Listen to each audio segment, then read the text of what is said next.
Good day, everyone. This presentation will cover the second part of proper post-harvest handling of spices. The discussion will include storage and transport of spice commodities. Some field experiences will be also shared in this presentation.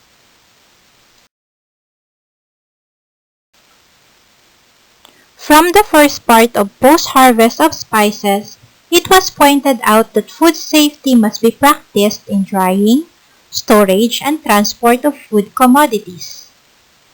Food safety standards are very strict with presence of contaminants in the spices, which causes health risks to the consumers. These contaminants include macrobiological and microbiological agents. Food safety must be ensured when storing and transporting spice goods.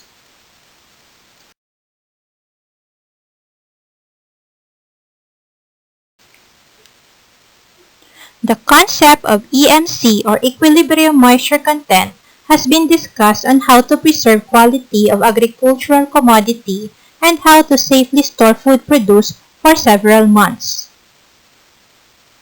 Drying of commodity must be up to 65% RH since molds start to grow when RH is greater than 65%. Once the commodity is dried, storing methods must be designed to protect the dried commodity from an increasing RH during storage. Most tropical countries reaches 90 to 100% RH, especially during monsoon season. Though the food commodity has been dried up to 65% RH, when these are not well protected, the stored produce absorb the vapor or moist air from the saturated surroundings, which results in an increase of RH of this commodity. Hence, unprotected food produce often develop molds when stored in the warehouse at ambient conditions with perforated packaging such as PP sacks or jute bags.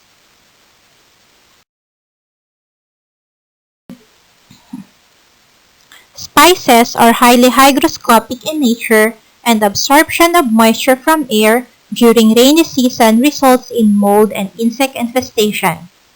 Increase in RH of spices during storage is a huge problem because the organoleptic properties of spice products are greatly affected by molds and insects during storage.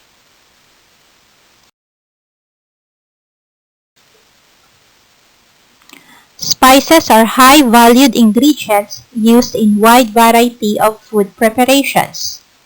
During storage, spices and spice products are attacked by insect pests which consume, contaminate, and create favorable conditions for growth of other spoilage microorganisms, leading to deterioration in quality and loss in quantity. A study by Gonese-Karan et al. Showed that after 3 and 6 months of infestation, there were significant reductions in protein, fat, and ash contents of spice products, whereas moisture content increased in coriander and sambar powders. Moreover, this study presented that insect pest infestation caused significant changes in the proximate composition of spices and increased in uric acid levels. These changes are important from the point of quality standards as required for domestic and international markets.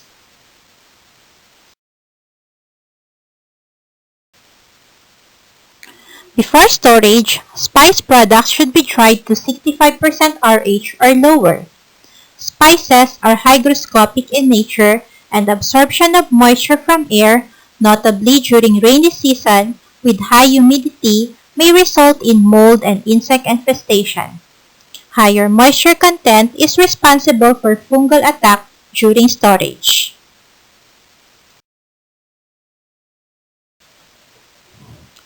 The frequent contamination by microorganisms of imported spices has been causing serious problems for the food industry.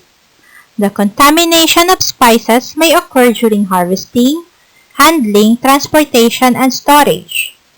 Processed spices with a high microbial load utilized in the food industry accelerate the putrefaction of manufactured food products.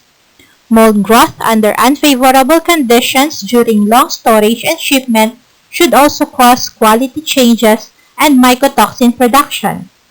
The safety of spices and dried aromatic herbs can also be affected by mycotoxin-producing molds.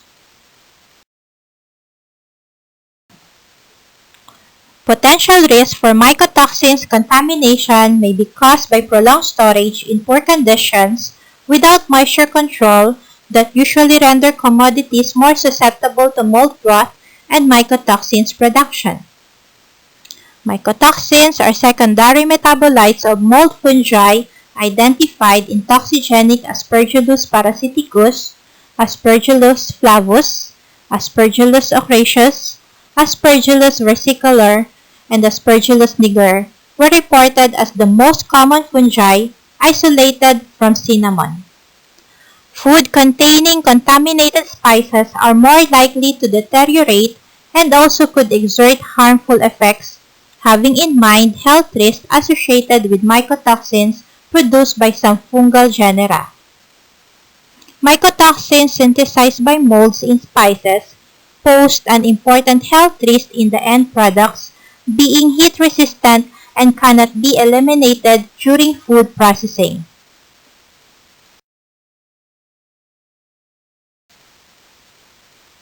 Some spices are light-sensitive and exposure to direct sunlight results in discoloration, hence, care must be taken to protect the commodity from light during storage and transport. When spices are not properly stored, aroma and flavor are often lost, which lowers the overall quality of these products. Molds and insect proliferation also contributes to loss of these important spice properties.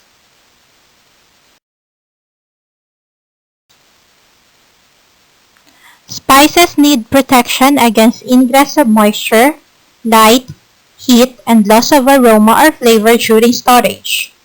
Post-harvest handling should ensure proper conservation of basic qualities like aroma, flavor, pungency, color, and others. The main purpose of spice packaging is to protect the spice from microbial contamination, oxygen, water vapor, light, and loss of aroma. Spice packaging is a critical technology addressing the ever-increasing demands for convenience, freshness, ease, shelf life, safety, and security of the food products.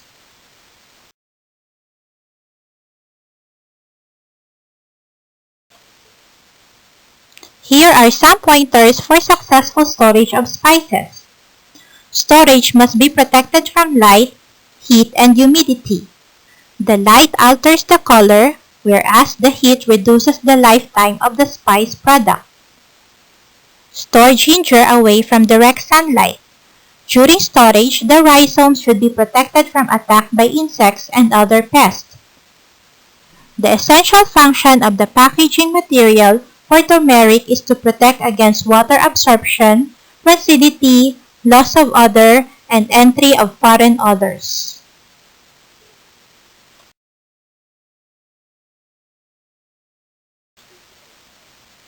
Spices and dried aromatic herbs should be stored in an environment with humidity that does not result in product moisture that can support the growth of molds.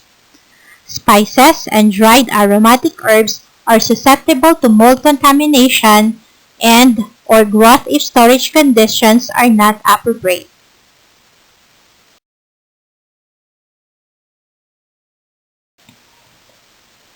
Spices are hygroscopic materials which absorbs moisture when exposed to surroundings of high relative humidity. Non-porous bags or containers should be used to protect the spices and dried aromatic herbs from contamination and the introduction of moisture, insects, and rodents. In particular, the reabsorption of ambient moisture in humid tropical climates should be prevented.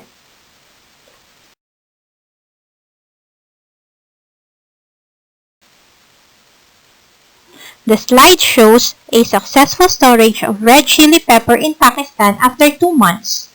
The quality, color, and texture were maintained using the GrainPro SGBs, which also resulted in a much better price compared to RCPs that were placed in PP sacks.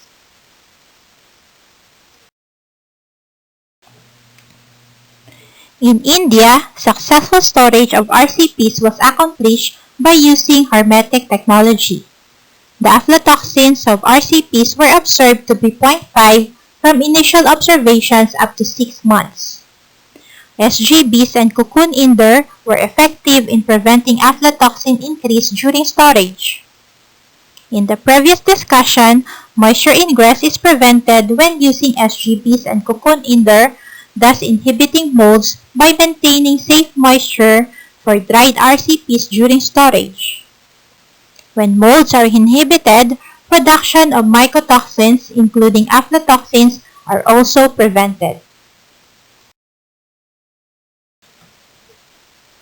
The initial pungency of RCPs measured in heat units were comparable to the heat units taken from RCPs stored for 6 months. Pungency of the spices are caused by several compounds such as capsaicin for RCPs, which are volatiles. In a gas-tight system such as SGBs and cocoon indoor, these volatiles create equilibrium within the storage, trapping these compounds, thus preserving pungency of RCPs. The coloring pigment of red chilies is carotenoid, which is sensitive to light. Carotenoid pigments degrade when exposed to light. Thus, storing RCPs in the cold storage or dark room have low rate of color loss. Exclusion of light and oxygen reduces the rate of color loss.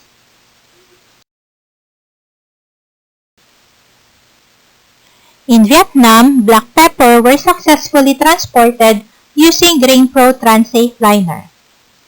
TSLGHF were utilized for a 40-foot container to facilitate carbon dioxide flushing, while cardboards were used including the top layer of the container wall to serve as insulators.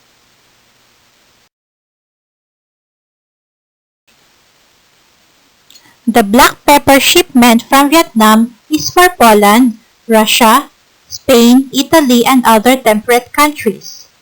TSLGHF prevented water condensation on top layer and no mold growth was observed.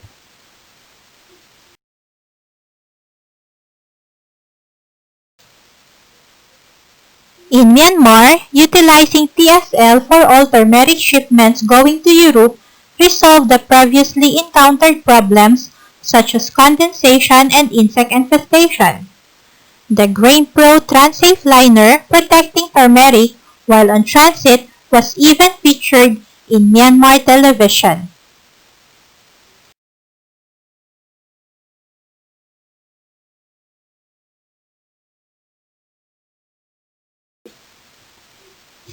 These are the various advantages when using GrainPro hermetic storage.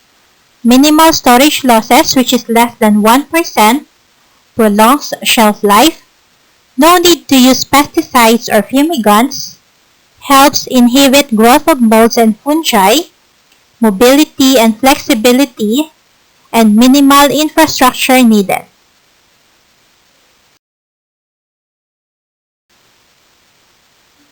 For more information about GrainPro's Ultra Hermetic Storage and Transport Solutions, please visit www.grainpro.com. Thank you.